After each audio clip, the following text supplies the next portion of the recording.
E aí a gente foi dentro de casa buscar e falar assim, cara, vamos buscar então quem é que trabalha com dado, né? Qual o dado que tem? Que não sei o Uhum. quê. Então a gente foi atrás de empresas que tinham essa natureza de dados, desde os grandes birôs de dados, e falar, Uhum. cara, a gente está buscando esse desafio. Porque qual era o desafio? O desafio era, como é que eu respondo questões a partir de dados que me auxiliem na hora da avaliação de risco? Uhum. Primeiro, eu consigo? É possível? Tenho? De que maneira? Então, foram essas provocações que tem. Aí a gente foi nas empresas grandes de birô e falou, cara, eu estou buscando vencer esse desafio. Você tem Uhum. soluções dessa natureza? E assim, de maneira geral, é negócio, né? As grandes empresas ou as pequenas também sempre falavam, cara, a gente Tenho. tenho, Todo mundo tem, né? tenho, pô, é a oportunidade, né? A É isso. oportunidade bate a Ah, mesa. A primeira visita a gente falou, cara, espetáculo. Aham. Vamos sentar, vamos conversar que eu preciso resolver um problema que eu tenho de casa que eu acho que eu consigo trazer mais dinheiro para dentro de Aham. casa. E aí, quando a gente começa a conversar com os entendedores de dados e falar, caramba, beleza, me traz a solução, né? E aí eles falavam, eu falava, bicho, eu preciso resolver esse problema. Ah, não, não, beleza, eu te entrego esse dado. Ah, não, eu também te entrego esse outro dado. Aí eu olhar para aquilo e falar, beleza, mas o que que eu faço com esse dado? É o mais importante, né? Qual é a informação que eu trago para responder o que eu preciso? É. E aí essa devolutiva não tinha. O que que a gente entendeu que, de fato, para aquele segmento de negócio, a gente não tinha solução disponível. Uhum. Foi aí que a gente começou a fazer isso de forma embrionária. Falou, cara, a gente topa o desafio, vamos a gente. Uhum. deixaram De buscar fora, cara, a gente fora, entendeu vamos que fazer isso vamos, aqui. vamos tentar fazer Isso dentro da seguradora ainda. Uhum. dentro de casa, de forma embrionária ali, ó. Cara, eu entendo bem o que ele tá falando. No 1 mais 1, no 1 mais 1 É. ali. Junta com um, junta com o outro. Cara, esse é o conceito. O que que vocês acham? Faz sentido? Não faz? Vamos lá, beleza. E foi aí que começou essa trajetória de falar assim, cara, que dados ou quais dados eu consigo ter informação que seja legal, que seja prudente, que eu consiga utilizar e que me dê resposta suficiente para me auxiliar na tomada de decisão. Esse é o princípio básico da Uhum. coisa. Uhum. Então a gente foi começando, cara, de forma bem laboratório mesmo, entender dado 1 mais dado 2. Cara, depois de testar vários, dado 1 mais dado 2 me responde isso aqui.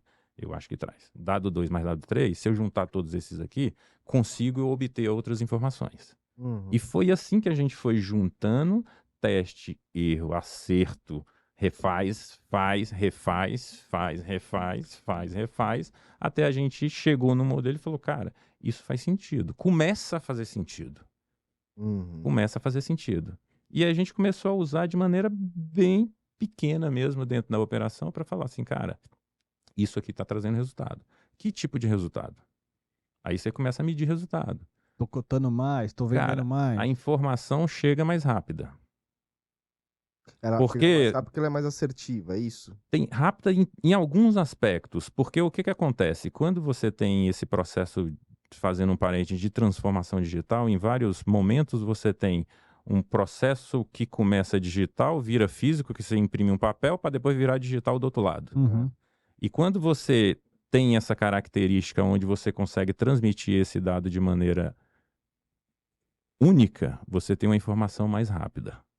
E aí você consegue já otimizar processos de maneira mais tranquila. Uhum. Outro ponto é, cara, a informação que eu estou vindo está vindo com mais qualidade, de forma mais assertiva.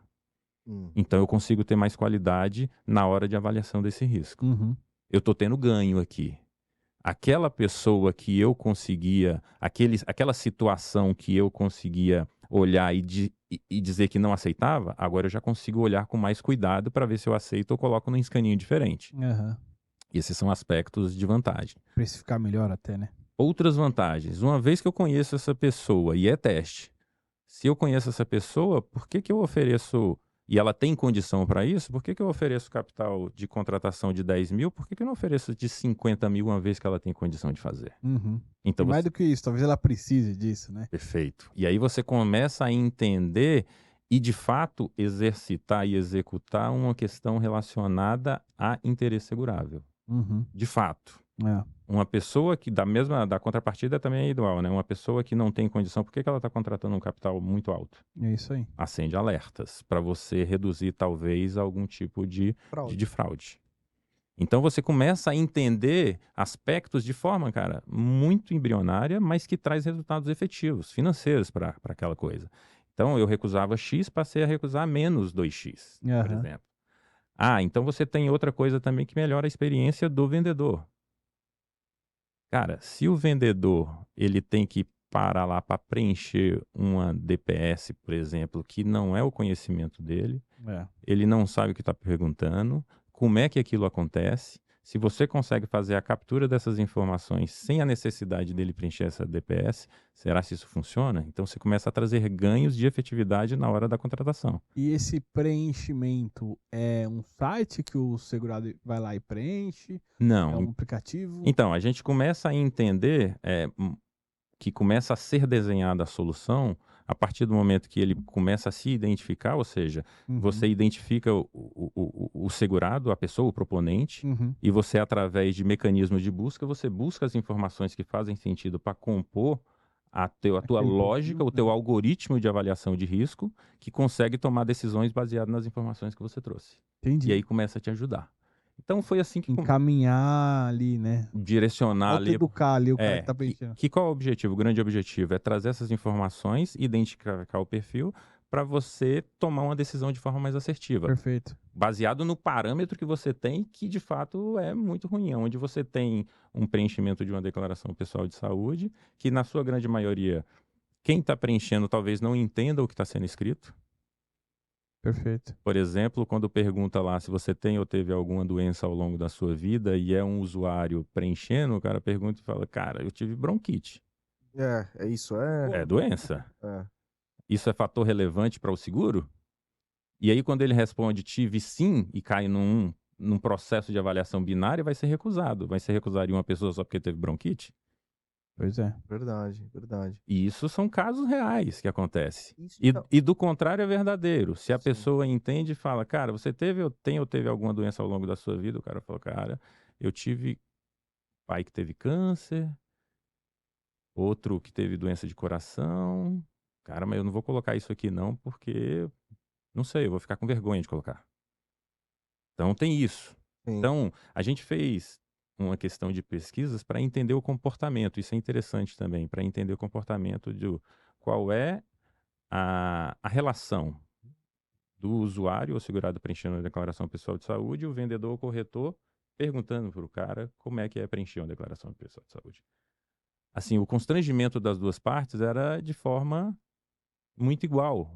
Porque você responder para uma pessoa que você não conhece alguma coisa que é muito íntima sua... Perfeito. Vai ser complicado. Da mesma forma, quem está vendendo perguntar para ele o que está sendo falado sobre a pessoa, sobre a vida íntima dele. Então, você gera um constrangimento natural. Então, você tem atrito nessa relação na hora da venda do seguro, que tira o foco do corretor, que é de fato vender o produto. Então, você tem vários ganhos ao longo do processo com uma mudança única, que é a forma como você captura a informação que serve para fazer a avaliação do risco. Então você tem isso, mas isso de forma bem... foi dentro da trajetória de maneira bem embrionária. E como engajar a galera para preencher? Então, esse é o fator. Esse é o grande lance, é não preencher. Porque o que acontece? Quando você tem esse atrito de preenchimento, você tem uma perda de qualidade de informação, você tem uma falta de informação que vai te levar. Então, qual era o grande objetivo? É criar mecanismo para que a gente tirasse esse atrito, mas de maneira assertiva e de maneira segura. Esse é o grande ponto.